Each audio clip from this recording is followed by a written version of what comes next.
What is up, YouTube? Today we have an update on the 2009 Hellcat swap Charger.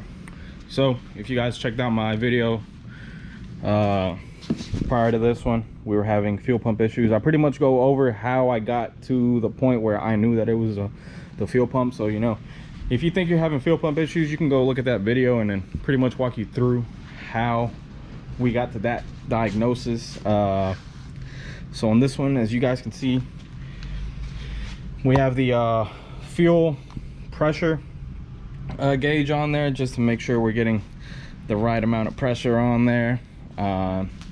This is the old fuel pump that we took out of there. And for those that don't know as well, fuel pumps are located back here. So you have a fuel pump and then you have a sending unit.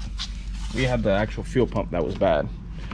And if you guys like this build, this is the owner right here, RT Breezy, follow him.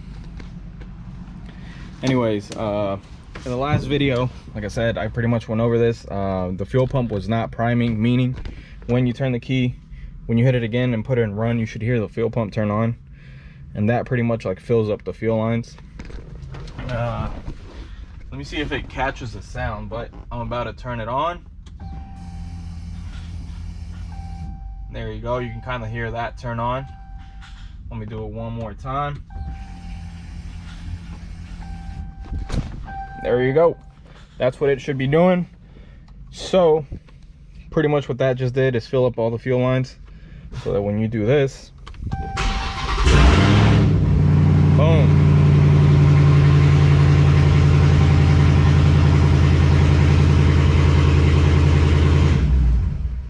but yeah, now that we got that out of the way, I'm gonna be doing a couple other little things to this car.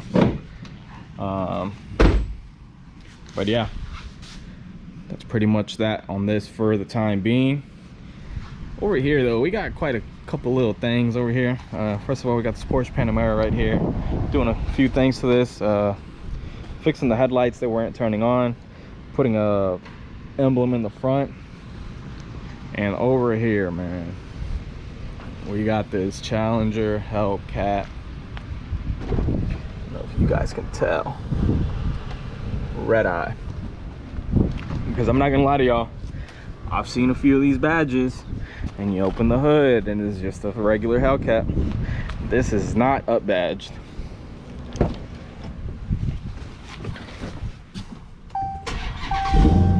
guys can see the Redeye right there.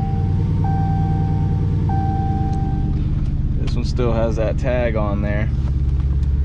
And once again, you got the little Redeye right there. Anyways, this is here today for a Trackhawk kill switch. So we're actually a preferred installer for Trackhawk kill switches. So if you guys live in Louisville, Kentucky, or in surrounding areas, we are your go-to shop to get that installed on there. Pretty much that is a GPS and kill switch, best of both worlds. Look at that. But anyways, yeah, we got that. Then right beside it, what do we have here? 50th anniversary C5 Corvette. Beautiful car, beautiful. Look at that color, look at the paint. We actually polished this, not today, but we've polished it before. Not only that, look at this hidden gem in here, A&A Supercharged. This is, it's been recently dynoed. I believe it is tuned at 650, and that is pretty much like a safe tune. Pretty sure this can easily push out 700, I believe.